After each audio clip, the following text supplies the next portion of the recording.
Bom, foi um ano de altos e baixos para o cinema brasileiro. Ano de Bacurau, Los Silêncios, A Vida Invisível, inclusive inscrito para a disputa do Oscar em 2020. E um ano de cortes de investimento, perseguição ideológica, censura. No episódio mais recente, a Ancine vetou a exibição de A Vida Invisível para servidores da agência. A Secretaria de Gestão Interna informou internamente que o projetor da sala de exibição estava quebrado. Procurado por servidores, o funcionário que é responsável pela manutenção desse local disse que não havia nenhum problema técnico com o aparelho.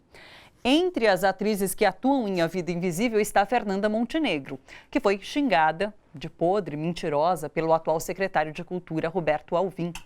No fim de novembro, mais de 100 quadros com pôsteres de filmes nacionais foram retirados de prédios da Ancine no Rio de Janeiro e levados para um depósito. Também foram apagados do site da Ancine todos os pôsteres de lançamentos brasileiros. Algum tipo de retaliação por parte do governo? Bom, a gente ouve opiniões de quem está diretamente envolvido com o cinema no país. João Batista de Andrade, cineasta e escritor, realizador de importantes obras da cinematografia brasileira, O Homem que Virou Suco, A Greve e Vlado, 30 anos depois.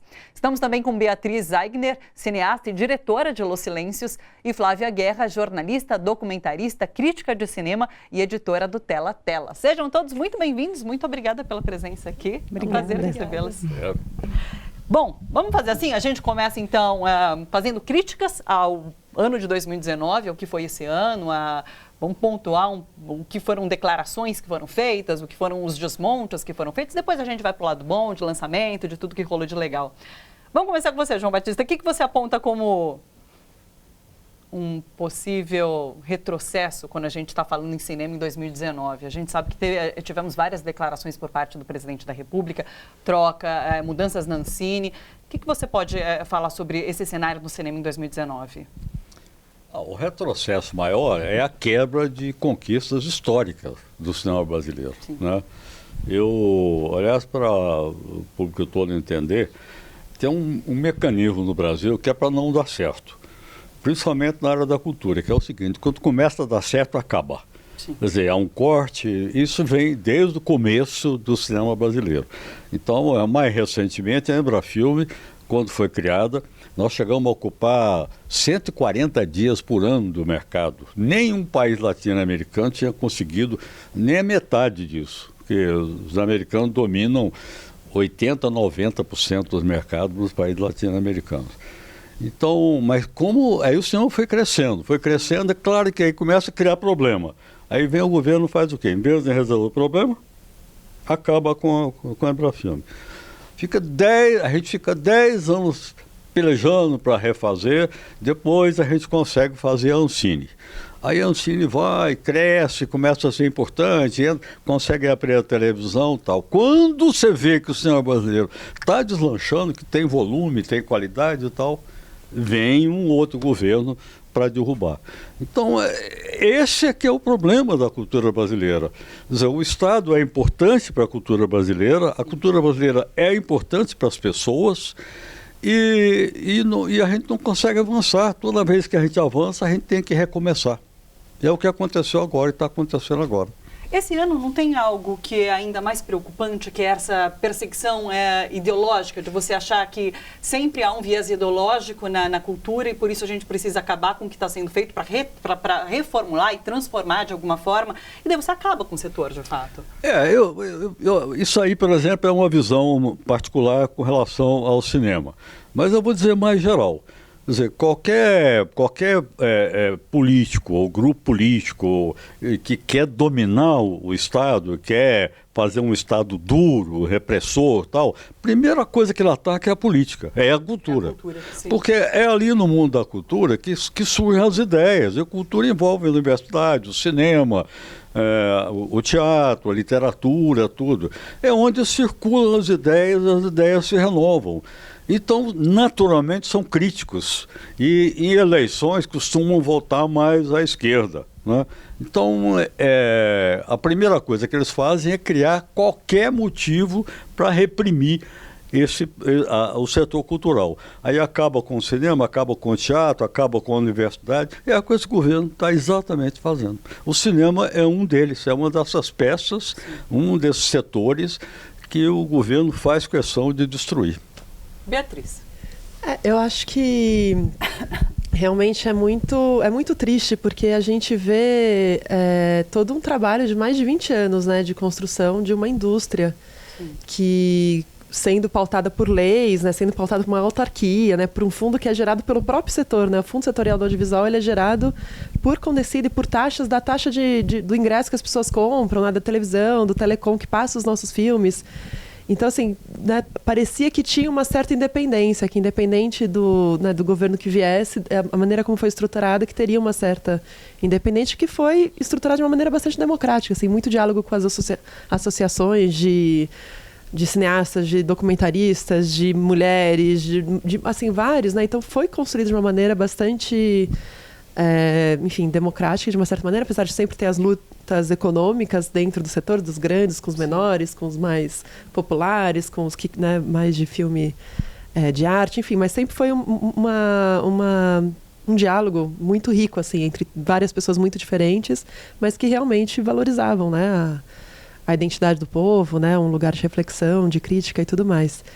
E aí o que a gente vê é que esse governo, enfim, tem uma guerra cultural, eles chamam, né, de marxismo cultural. Eles acabaram agora de colocar na TV Escola, vão começar a fazer programações distorcendo a história do país, né, vão começar a fazer lavagem cerebral, assim, né, fake news, enfim, institucionalizada, né? Não é, e contra qualquer forma de pensamento que seja crítico, né, que não se submeta ao medo, que não se submeta a uma lógica autoritarista, evangélica, né, ou enfim, que de uma certa maneira respire liberdade, né? Sim. Como você viu esse episódio da censura ao Vida Invisível? Você acha que é uma forma, de fato... Porque a gente estava se questionando por que isso pode ter acontecido. É porque a Fernanda Montenegro está no elenco e existe essa posição de Alvim, de não... Não estou entendendo. Então, são uma série, assim, o que me... Assim, tem essa questão, né? Mas, assim, a Ancine está recebendo um monte de ataque já, né, desde que ele foi eleito. O fato de não estar sendo indicado, os outros diretores-presidentes está deixando ela congelada. A gente está há 1 ano sem assinarem contratos. Sim. Então, a gente tem 700 milhões, né, de reais parados há 1 ano. 700 milhões de reais parados há 1 ano.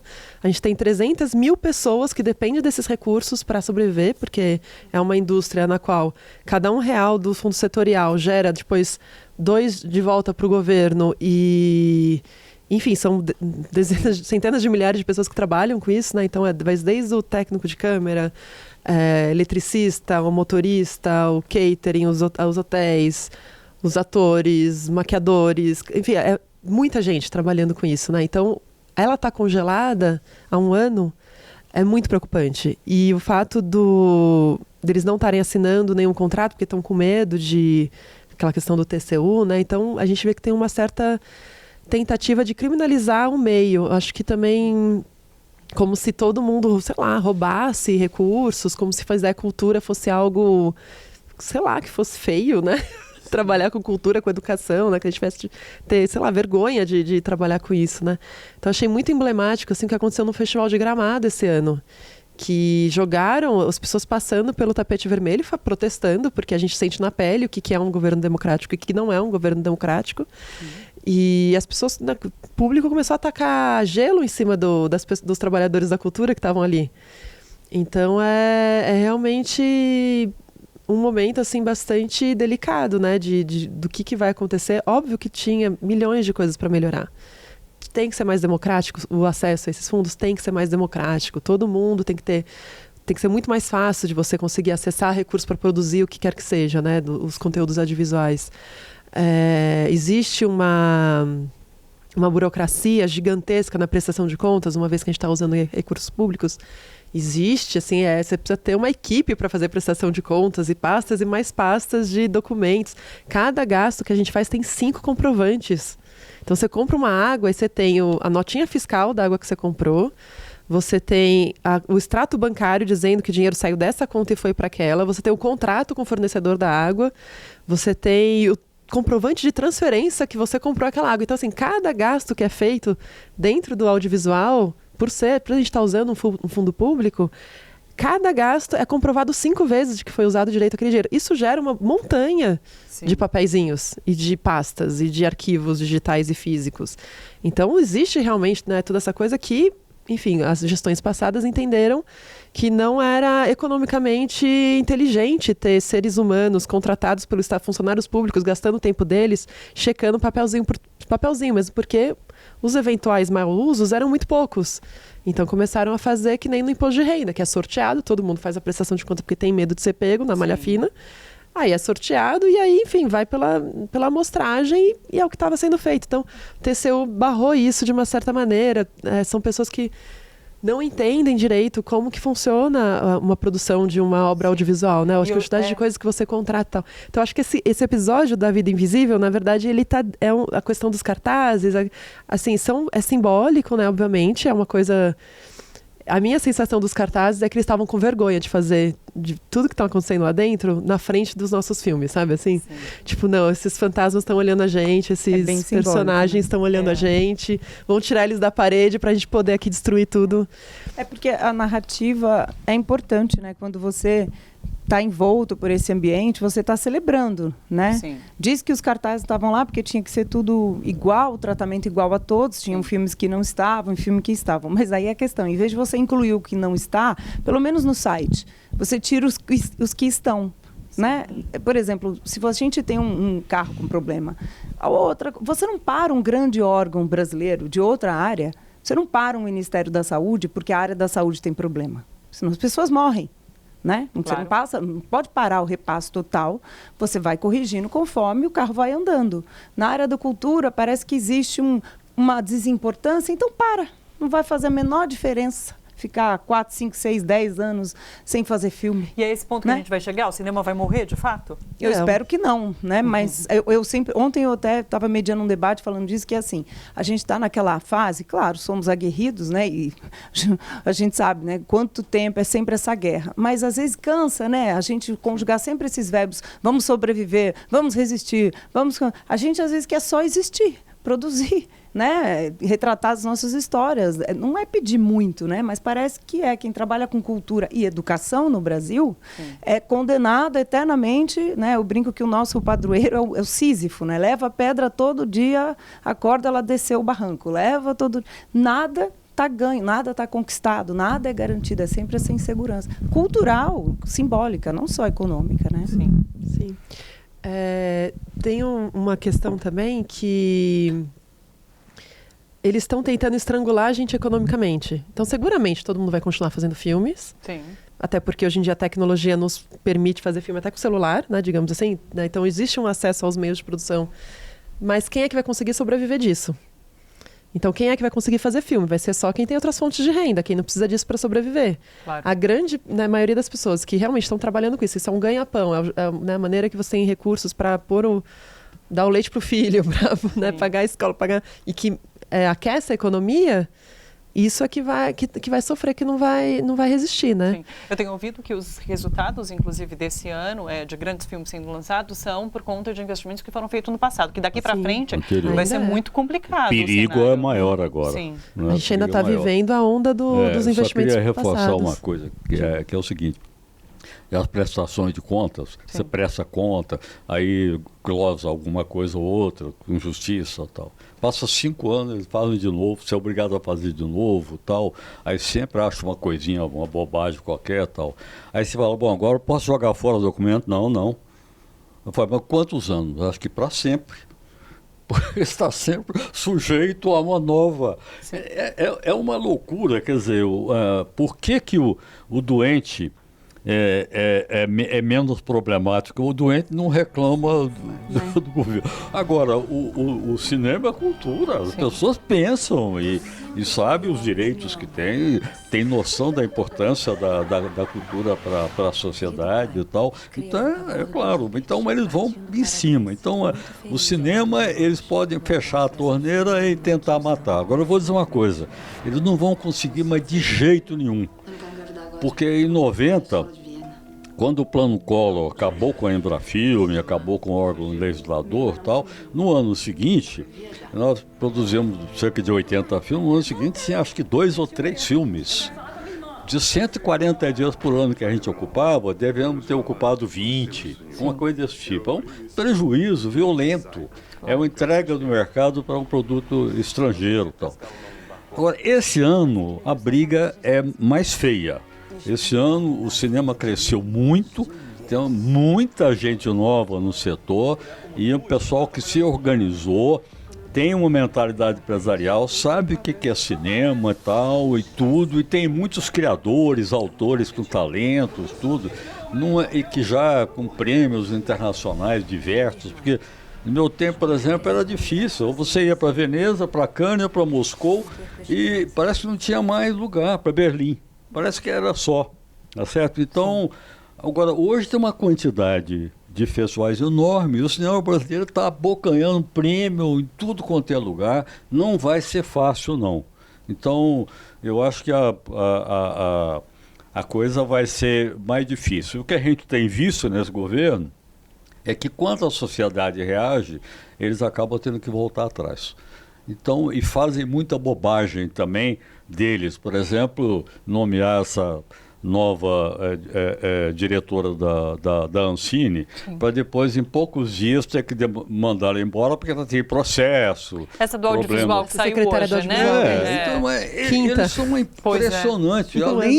Além de serem um pensamento absurdo, de um atraso assim, fenomenal, eles são de uma incapacidade administrativa que está ligado àquilo, porque eles querem uma coisa que não cabe no Brasil mais, não cabe.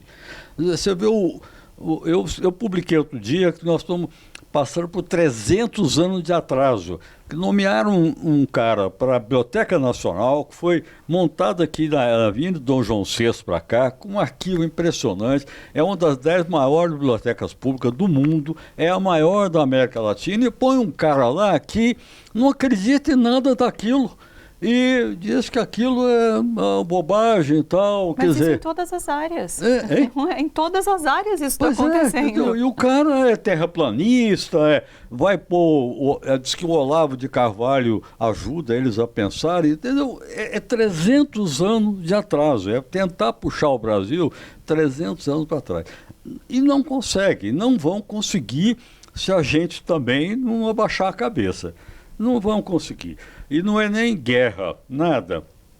Eu, por exemplo, penso assim, eu não quero ficar brigando com o governo, não, mas também não vou aceitar que eles fiquem fazendo o que eles acham que podem fazer do Brasil. O Brasil não é deles. Como eles nenhum estão lá governo, como governo. né? Nenhum governo, né? Eu brinco sempre assim que, né, numa alusão boba, mas assim, o síndico do prédio não é dono do prédio, né? A gente tem que ter um diálogo aberto, seja qual for o governo, e tentar dialogar. E eu vejo muita gente do meio está fazendo, sim, um esforço de dialogar e até de esclarecer muita coisa, que a gente tem que fazer, né? Com jornalistas, de informar, né, os cineastas, de fazer reuniões, de esclarecer mesmo muita coisa, porque é a luta pelo setor, pela cultura, por tudo. E porque existe um movimento de tentar criminalizar. Então, é para isso que serve a informação, para resistir a tudo isso. Nesse sentido, eu estou achando incrível o que os servidores da Ancine fizeram, uma vez que, né, foi invisibilidade, vazada a vida invisível, que foi impossibilitada a exibição da vida invisível dentro da Ancine, de propor essa exibição pública na Cinelândia. Na Cinelândia. Isso é um movimento de dentro da Ancine, de servidores. Sim. Então a gente tem servidores muito bons lá dentro. Sim. A gente tem servidores que estão ali, assim, que realmente estão dando a cara a tapa, que estão brigando pelo cinema nacional.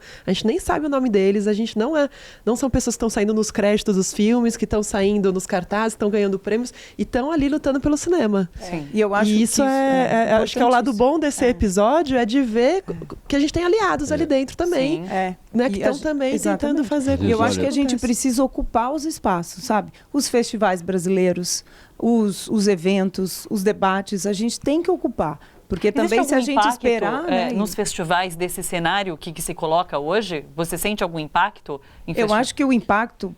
A gente até vem comentando isso, os próximos anos. Por exemplo, esse ano a gente teve mais de 180 filmes, então os festivais, os maiores, Rio, Brasília, Mostra, Tiradentes, Ceará, tiveram uma ótima amostragem do que escolher. A curadoria teve trabalho, entende? E aí, o ano que vem, com isso tudo parado... Quantos filmes que já estão terminados, que conseguem? Acho que daqui a 2, 3 anos que a gente vai sentir essa parada de agora. Não só no mercado, Mas no circuito, e festival é um circuito de distribuição e de distribuição de pensamento, ideia, circulação importantíssimo, né? Já que a gente não tem a maioria no mercado. Os festivais são muito importantes. E de festivais grandes saem curadorias de festivais menores e regionais. Como é que faz daqui 2, 3 anos? É isso? De 180 filmes cai para 2 ou 3? Eu espero que não. Né? A gente tem um problema de otimismo crônico, mas tem que ser realista também, né? Claro. Acho que também é importante pontuar o que aconteceu agora no Festival de Brasília, né? Que teve censura na abertura descarada. O que aconteceu com? O cineasta ia ler uma carta que diz respeito às, enfim, desmantelamentos das políticas públicas lá, e veio um segurança tirar ele do palco, cortaram o microfone dele, ele foi impedido de ler a carta até o final.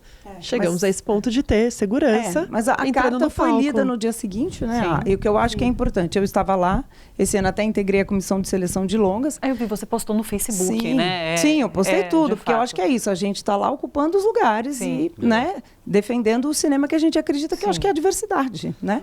E aí, o que acontece? Todo mundo da classe falou, olha, no mínimo foi uma ação errada, impensada, vamos mostrar que a gente está aqui ocupando. Então, a equipe do Febre, o Léo Mac, que é produtor, né? Que é produtor também de Los Silêncios, leu a carta no dia seguinte. O debate estava muito aberto entre todo mundo, né? Porque se você está lá, o Festival de Brasília é um festival público. Não é de ninguém, né? Então, assim, quem está fazendo esse festival acontecer são pessoas que estão ali defendendo. Então, e você tem que dar o recado, eu estou aqui, mas isso não é assim que se age. Eu estou aqui, mas né, para a gente demarcar. Não arredar o pé. Não arredar o pé. Teve uma fala do Wagner Moura, recentemente, que ele fala que a gente vive um momento tão preocupante ou pior do que a ditadura, porque a ditadura falava, é proibido, não pode exibir. Esse governo está inviabilizando a produção, de fato. Então, assim, ele não vai chegar lá na frente e falar, não vamos exibir, mas ok, a gente tem outras alternativas. Está inviabilizando a produção de qualquer... Estrangulando aliás, financeiramente. A gente modernizar esse conceito de ditadura também, sabe? Porque essa tem uma área política assim, conservadora, tal, e que descobriu que pode tomar o poder por via democrática, pelas eleições. Isso é o que está acontecendo no mundo. Então, é uma questão da democracia que a gente precisa discutir muito e ver como enfrentar, né? Então, não sei o que é pior, porque é tudo ruim. Né?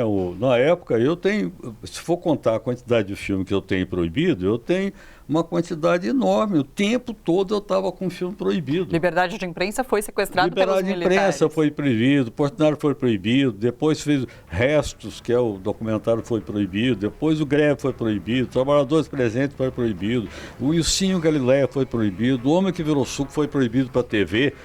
Então, é uma loucura. Você pega isso que eu falei, na carreira de uma pessoa, você vê o absurdo que é, o peso que passa a ter isso. Eu tive o Roteiro proibido, o Roteiro dos Demônios, que era a história que ia filmar em 82, um exilado que voltava ao Brasil com a anistia, e ele não conseguia entender mais o país. E ele descobre o torturador dele na rua. Ele vê o torturador dele na rua e aquilo cria um problema terrível e ele acaba tendo que voltar para o exílio. Era o filme Os Demônios, que era um roteiro meu e do Lauro César Muniz. O roteiro foi proibido, a população precisa saber disso. Os caras proibiram o roteiro. Então eu não fiz aquele filme porque já estava aprovado na Embrafilme e foi proibido o roteiro, antes do filme existir. O Ilcinho Galileia, que é um longa-metragem, a passar no Globo Repórter em 2 programas, é um documentário com atores e tal, foi proibido pelo presidente da República, que era o Figueiredo. Passou por todas as instâncias, proibido, aí foi mandado para o Palácio, o presidente da República proibiu o filme. E vou dizer uma coisa, eu nunca recebi um documento liberando esses filmes. Legalmente, esses filmes estão todos proibidos até hoje. Quer dizer, nós não tem ditadura mais, estamos numa democracia, mas cadê a satisfação do Estado com relação às pessoas, à liberdade de expressão das pessoas? Então, tem muita coisa para fazer. Olha, o fechamento da Embrafilme foi uma lição para a gente, que não houve essa reação. Todo mundo pasmo ali e tal, e não houve. Então ficamos mais 12 anos para poder fazer a Ancine, 12 anos lutando de novo para refazer tudo. Agora, eu acho que aquela lição valeu. Agora as pessoas viram que não pode deixar acontecer. E tem que lutar. Até porque é o seguinte, investimento em cultura em qualquer país, nos Estados Unidos, país liberal, tudo, né? Na França, na Inglaterra, nos países da Europa, tudo. O investimento na cultura é brutal. Os caras vendem avião e pegam dinheiro e põem na cultura. Entendeu? Então, avião de guerra, como o Mirage francês e tal. Aí tem aquele percentual e vai para o mundo da cultura. Mas, João, tendo passado por aquilo que você passou no passado, você acha que a gente pode chamar de censura o que está acontecendo hoje? É claro que a ditadura era um formato naquele momento, hoje falam numa ditadura institucionalizada, num governo autoritário que está no poder, mas a gente pode chamar de censura da mesma forma o que está acontecendo. Não, é censura. O que eles estão tentando é censurar antes de existir. Sim. Tá certo? Então, como de certa forma fizeram com o meu roteiro, com os demônios. Mas agora é institucional, agora vão trabalhando para não ter o filme. E agora, é claro que aí, quando tem o filme, o risco que eles corriam é isso. Na mentalidade deles, ter que passar para frente e começar a proibir os filmes. Então, criam todo tipo de obstáculo para que o filme passe a existir, né? Como estão fazendo com o Marighella, né? E começaram a fazer agora com... O que vocês acharam desse episódio do Marighella? Foi, de fato, um tipo de boicote ao filme, a exibição dele aqui internamente? Porque teve aquele problema da burocracia, da documentação, e ele não foi exibido aqui. Ele ainda não conseguiu, né? Então, o que me parece ser a estratégia deles, assim, é de realmente pegar no lugar ali do financiamento, porque sabe que precisa dos recursos públicos para poder ser lançado. Sim. Lançado com a capacidade que tem esse filme, que é de atingir milhares de pessoas, né? Que é tipo que nem Bacurau, né? De chegar a muitas salas, sim, em muitos lugares. E eles não liberaram que os produtores adiantassem esse recurso para poder lançar o filme e aí se reembolsassem antes de ser assinado o contrato. Só que nenhum contrato está sendo assinado. E aí falaram que a produtora, né, que é a O2, está com questões de outro filme feito, sei lá, lançado há mais de 10 anos atrás. Então existe uma judicialização, de uma certa maneira, nessa questão de prestação de contas, nessa questão de perseguição política, o que está acontecendo com o Kleber, por exemplo. Fez o protesto em Cannes, então pega aqui essa prestação de contas, vamos dizer que tem algum problema. Ou pega aqui esse filme também feito não sei quando. Vamos dizer que, né, captou demais, que tinha um lugar cinzento de entendimento das regras. Era recurso federal, ele pegou recurso regional, a Ancine aprovou, foi tudo aprovado, mas não, peraí, tá numa zona cinzenta aqui da interpretação da lei, então vamos pegar isso daí, caiu um bolete de 2 milhões para ele pagar. Então, assim, tem uma tentativa, e aí que é o nosso risco, né? Das pessoas começarem a se autocensurar, porque tem medo, porque sabe que depois, numa prestação de contas, eles podem glosar alguma coisa e falar para você, pega aqueles 2 milhões de volta, agora corrigido, vai dar 10 milhões, ou então você vai preso, né? Enfim. Sim. Então, que é o que acontece na Rússia, acontece em outros lugares, no Irã. O Jafar Panahi está preso na casa dele, não é porque ele matou alguém, é porque questões administrativas. Então, por questões administrativas, tentam financeiramente estrangular economicamente a área, né? E, enfim, deixar as pessoas com medo, né? Também Caixa Econômica Cultural, Banco do Brasil começaram a cancelar mostras de cinemas, né? Mostra do Filme Livre, várias mostras de cinema antes de acontecerem, porque também houve, acho que uma circular interna dizendo que iam responsabilizar o servidor público que autorizasse. Então, assim, o servidor público está com medo de assinar qualquer coisa. Sim. E ter o seu CPF envolvido naquilo, né? Como pessoa física, sei lá, sofrer qualquer tipo de consequência. E aí, dessa maneira, as pessoas se autocensuram e aí a coisa começa a acontecer esse tipo de coisa, né? Então, a gente acho que realmente nesse momento em que a gente não pode arredar o pé, que a gente tem que fazer, e mais ainda adiante, né? E ao mesmo tempo, enfim... Se posicionar e informar. Se posicionar, mas eu entendo o lugar do servidor público, que também... Claro, que não quer perder emprego também, de fato. Qual que é a segurança que ele tem, né? Sim. Olha só, você que curte a TVT e quer contribuir com a gente para que a nossa programação chegue cada vez mais longe, se inscreva no nosso canal do YouTube /Rede TVT e torne-se membro. Ou então faça a sua contribuição em nosso Catarse. É só acessar catarse.me/TVT. A gente agradece.